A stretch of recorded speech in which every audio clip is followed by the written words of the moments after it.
speak on this, so you're gonna have to forgive me because I have my notes here. I normally speak on some other things. But I wanna first start the evening with gratitude. Chris, Mike, thank you for putting this together. Thank you for bringing me out to speak, but also thank you for arranging the procedure for me. And I'll talk a little bit about that here soon. Doc, thank you for what it is you and Dr. Lynch do. Phenomenal work and a phenomenal organization that you guys are running, so thank you for that. And then thank you to all of you for being here tonight and for being open to listening to me drone about what I'm going to talk about. But that all said, I am going to be talking about a topic that for too long has dwelled in the shadows of our collective consciousness. My name is John Macaskill, and I'm a retired Navy SEAL commander. And because of how it changed my life for the better and quite literally saved my life, I now teach this hippy-dippy woo-woo stuff, mindfulness and meditation. And I do that with veterans, first responders, healthcare workers, and corporate teams, but I do that to help them deal with stress and anxiety and depression, and I am a huge mental health advocate, focusing a lot of my time and energy specifically on veteran mental health.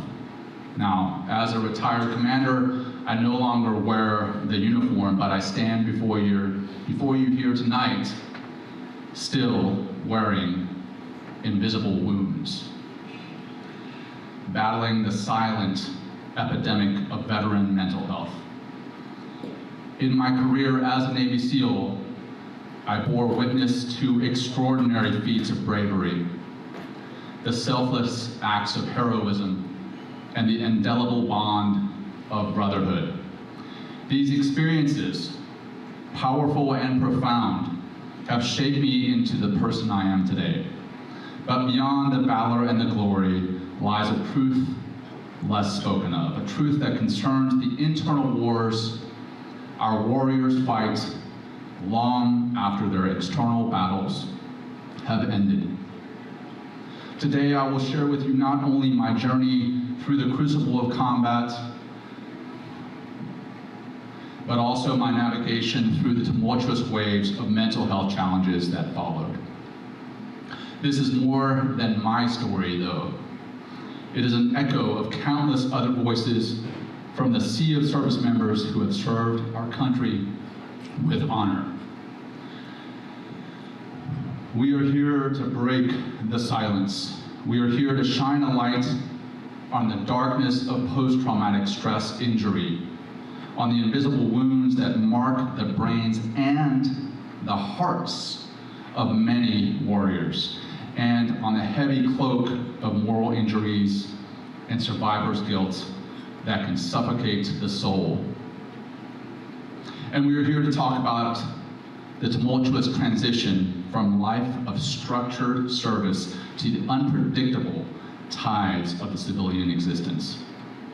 As I share my journey, may it open a path for understanding and a bridge to healing, not only for veterans, but for all of us as a community, a nation, and as a family bound by the common thread of humanity. Let us embark on this journey together with eyes and hearts open, ready to learn, support, and advocate for those who have stood on the front lines to protect our way of life.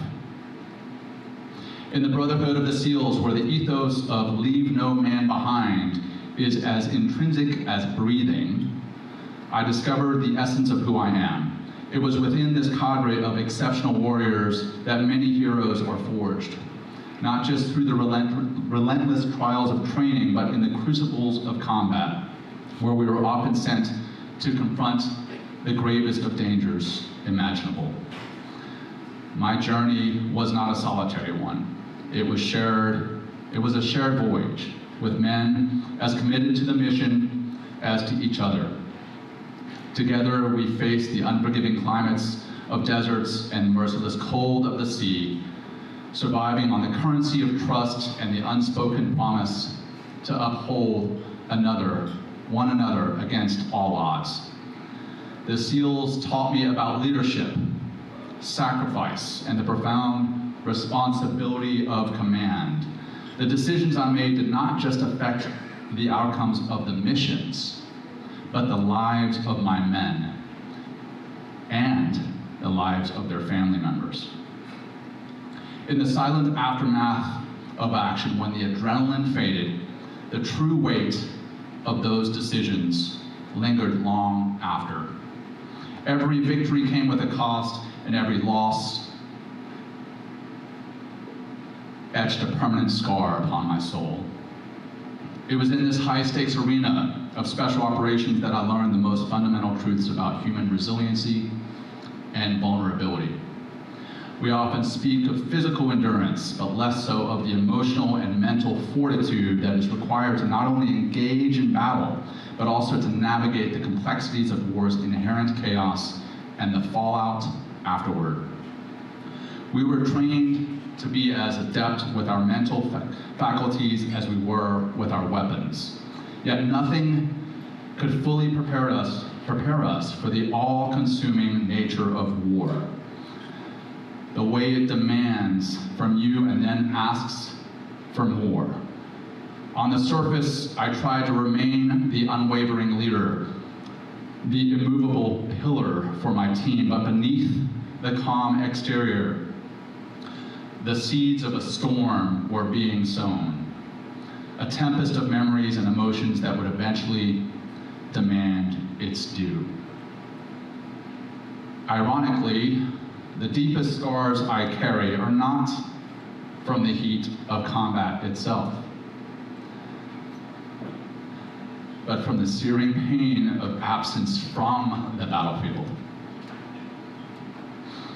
It was in the silence of the Joint Operations Center, amidst the hum of machinery, radios, computers, that my greatest battle wound was inflicted, not by shrapnel or by bullet, but by the heavy burden of command and the weight of worry for my comrades in arms. During Operation Red Wings, my role was to anchor the communications hub, orchestrating support from a distance as the mission's brutal reality played out in the rugged terrain of Afghanistan. For those of you not familiar with Operation Red Wings, it was a counterinsurgent mission in Kunar Province, Afghanistan, involving 4 members of the United States Navy SEALs. Launched in late June 2005, the aim was to locate and eliminate Taliban leader Ahmad Shah, a figure instrumental in the rise of the anti-coalition insurgency in the region. The operation took a tragic turn when the SEALs were discovered by local goat herders after the herders were released, presumably due to the SEALs' adherence to the rules of engagement. Fighters ambushed the team. Despite their valiant defense, 3 of the 4 SEALs were killed in action. The sole survivor, Marcus Luttrell, endured severe injuries and a harrowing escape, aided by the brave actions of local villagers who ultimately ensured his rescue. The operation also led to one of the deadliest single events for American forces in Afghanistan at the time, when a rescue helicopter was shot down, resulting in the loss of 16 more special operators, 8 Navy SEALs and 8 Army Night Stalkers. The gravity of Operation Red Wings lies not only in the bravery and the sacrifice of the SEALs and the Night Stalkers, but also in its stark illustration of the complexities and challenges of asymmetric warfare. Thus, as the echoes of that day reverberate in my memory, my most profound wound remains the visceral torment of survival and the eternal bond with those men whose valor is forever etched in the history books. In sharing this part of my journey, I do so to honor the unspoken stories of my fellow operators, to bring to light the full spectrum of what service in such a demanding capacity entails. It is a narrative of valor, of courage under fire, and of unyielding commitment, but it is also a prelude to the silent battles that many of us face long after our active duty ends. Post-traumatic stress injuries, traumatic brain injuries, these are the silent echoes of war that resonate within a veteran's life, often long after the guns have fallen silent. As a commander, I witnessed not just the physical injuries that are visible to the world, but also those hidden that dwell beneath the surface, hidden from the naked eye, but palpable to the soul. In the stillness of night, far removed from the camaraderie of my brothers in arms, I grappled with the shadows of war. Post-traumatic stress injury, and I do call it that, PTSI, because I feel that is exactly what it is. It is a traumatic stress injury. Became a relentless foe, one that did not announce itself with a loud barrage, but crept in quietly, a relentless torrent of flashbacks, hypervigilance, anger, and an ever-present sense of dread. It is not a sign of weakness, but a common human response to the intense experiences of war. Yet in the warrior culture, the battle with PTSI is often faced in solitude, obscured by the stigma of mental health challenges. Traumatic brain injuries, or TBIs, further complicated the landscape of my well-being. The concussive blasts, while not always leaving a visible mark, had jarred the very fabric of my cognition. Simple tasks became daunting challenges. The sharpness of my memory, once an ally, began to betray me, hence my notes. The invisible wounds of TBIs are particularly insidious because they often go unrecognized, yet they are debilitating as any external physical injury sustained in combat. Each restless night, every moment of irritability, the struggle to concentrate, the headaches, these were the reminders of war that followed me home. They did not diminish with time. Instead, they became the adversaries I had to learn to confront with a different set of tactics. Therapy, support groups, and a myriad of coping strategies. Acknowledging these unseen wounds was my first step toward reclaiming my life. It was an act of both courage and desperation. A realization that while my training had prepared me to face external enemies, I needed new weapons and new allies to face the internal ones. I've talked about PTSI and TBI. Now I want to talk a little bit about moral injury, something that is not often mentioned. This is a wound of the conscience, and it occurs after events that violate our deeply held moral beliefs. In the line of duty where decisions often mean life or death, such injuries become the silent specters that haunt us. For me, the moral quandaries of combat were not just hypothetical dilemmas, they were real. Visceral moments where the distinction between right and wrong became blurred amidst the fog of war. It was in these crucibles that I, like many warriors, experienced those moral injuries. Actions taken or not taken, lives saved at the expense of others, and the constant question, could I have done something more? Could I have done something different? Began to erode the bedrock of my convictions. The reflection in the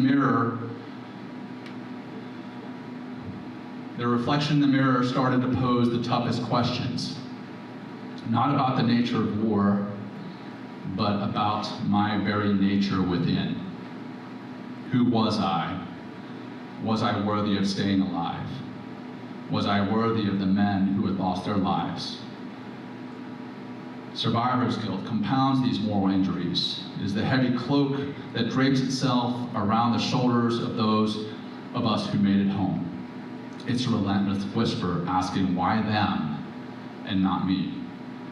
With every news of a fallen comrade, with each anniversary of a battle, and with each Memorial Day that passes, the weight of surviving becomes a labyrinth of emotional complexity.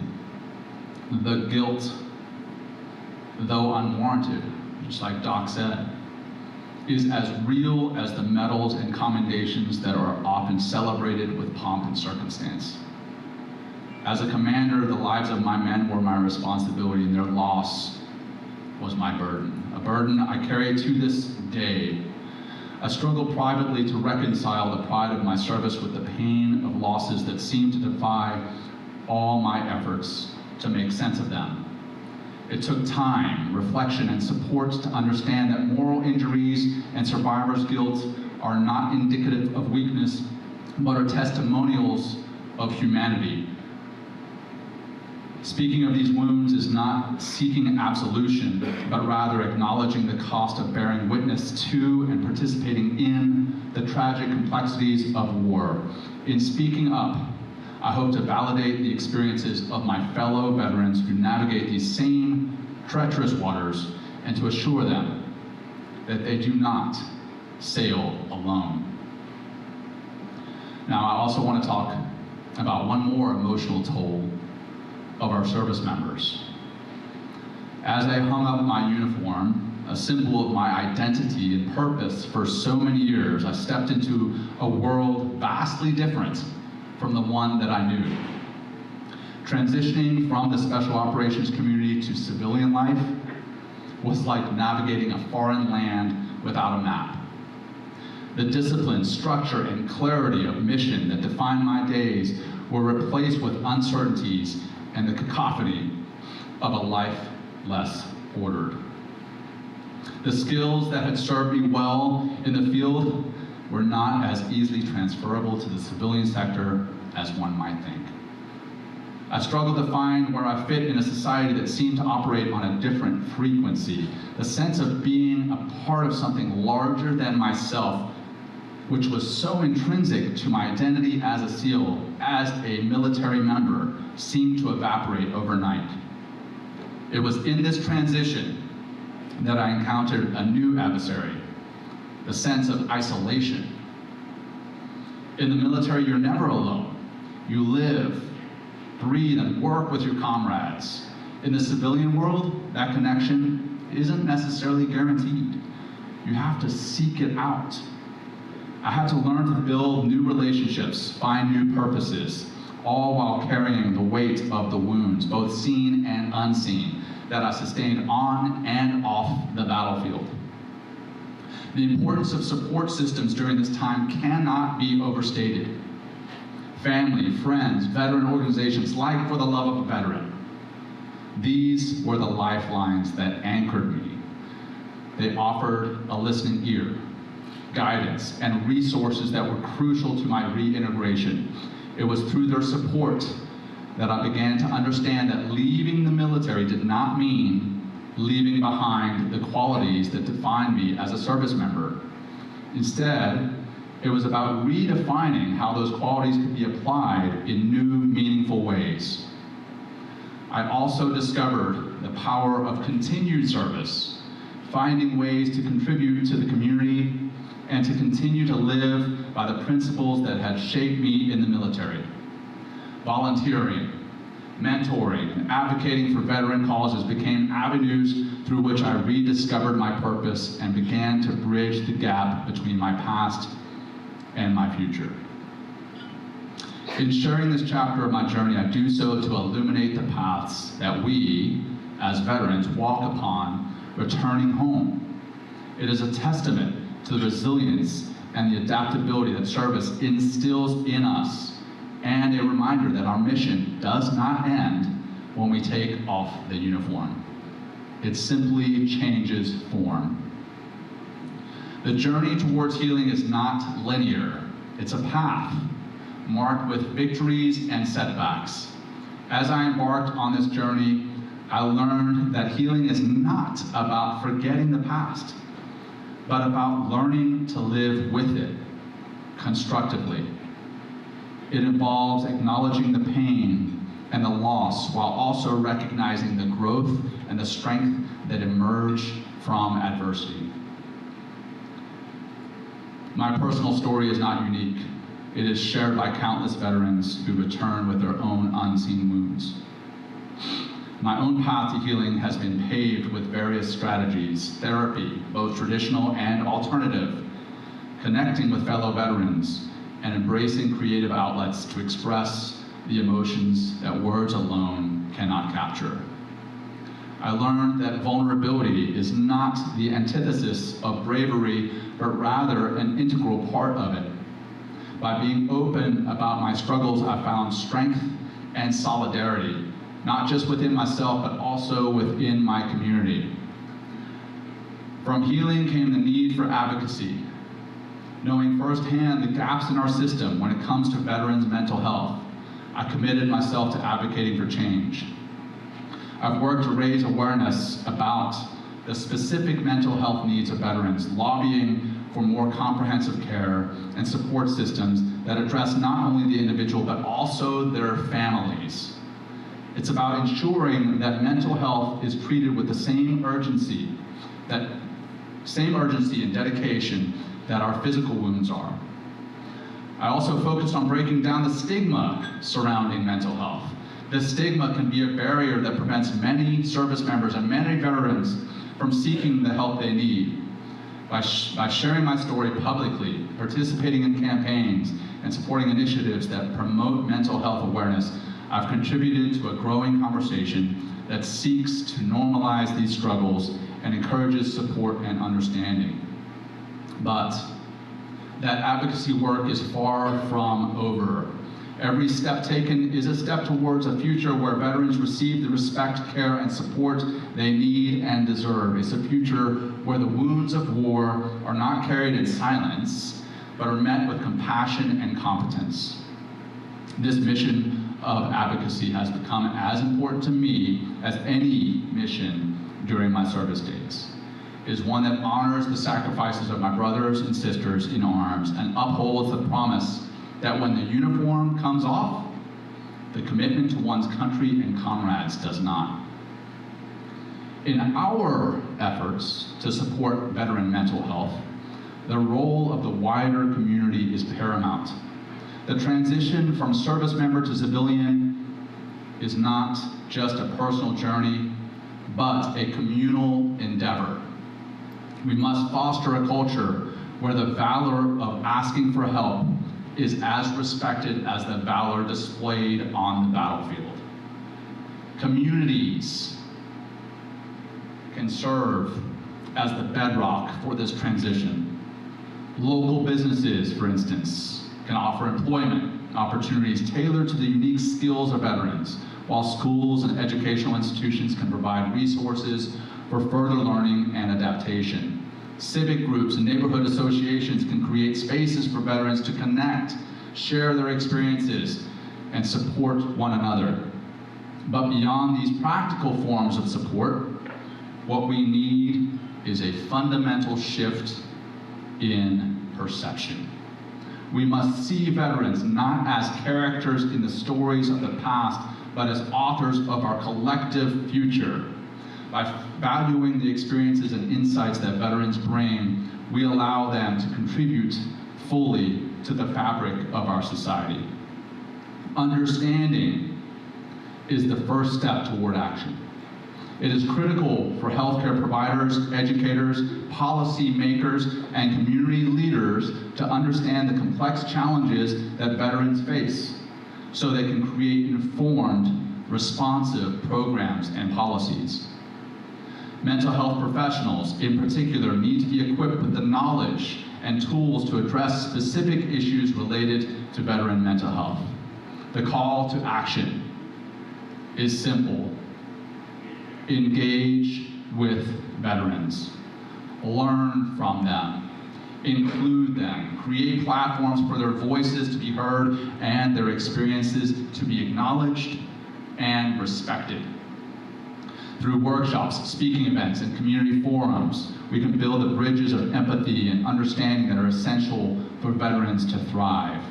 This is not a plea for charity, but a call for recognition of the value and the strength that veterans add to our communities.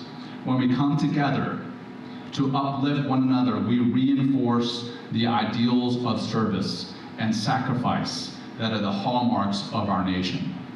Let us commit to being allies to those who have borne the battle, advocates for their well-being, and architects of a future where no veteran's sacrifice is forgotten and their potential is fully realized.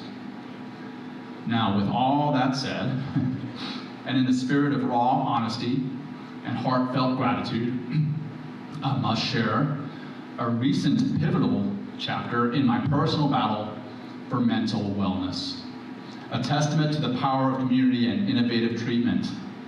My journey led me to the doors of For the Love of Veteran, an ally in the truest sense. Their unwavering support was instrumental in my receiving the stellate ganglion block treatment at the Stellate Institute in Annapolis, a beacon of hope for many of us grappling with the shadows of our past. It's been only 2 days since my first treatment, yet the impact is undeniable. For the first time in what seems like an eternity, I've been graced with the solace of sleep.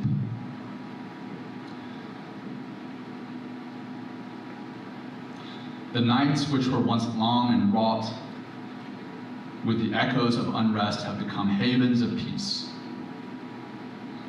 The weight that once anchored my spirit has begun to lift, revealing the healing power of this treatment. Though it's early, I can feel the change weaving through my life, promising not just relief for me, but a ripple effect for the well-being of my family.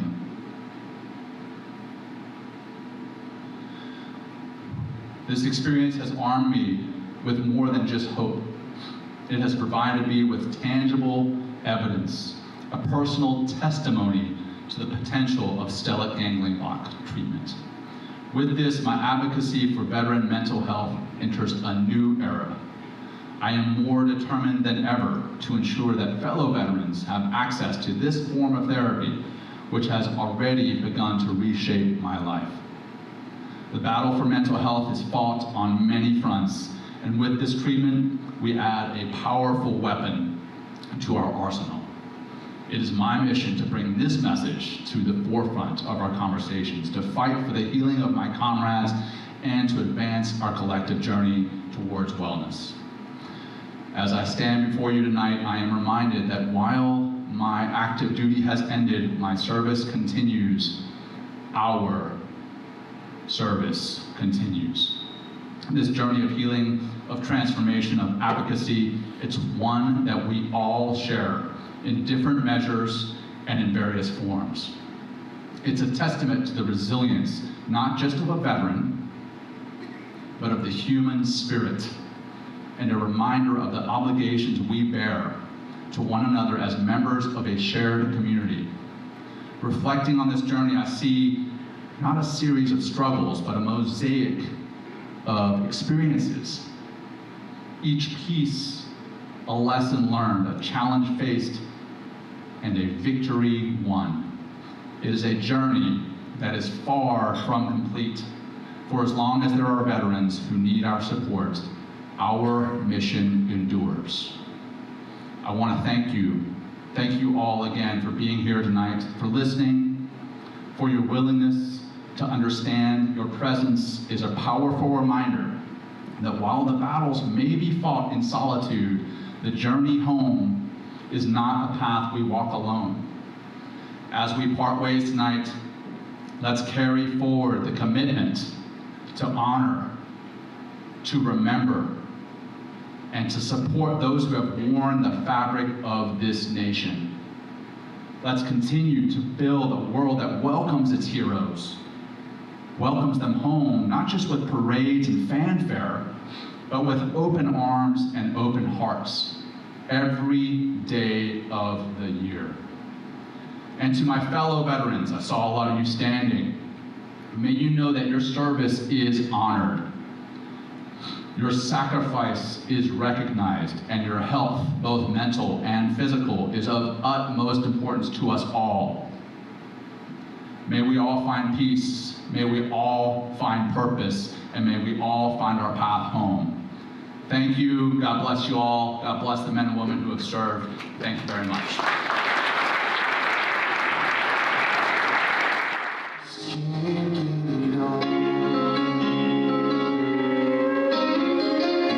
And thank you to all of you for saving a whole lot of veterans' lives.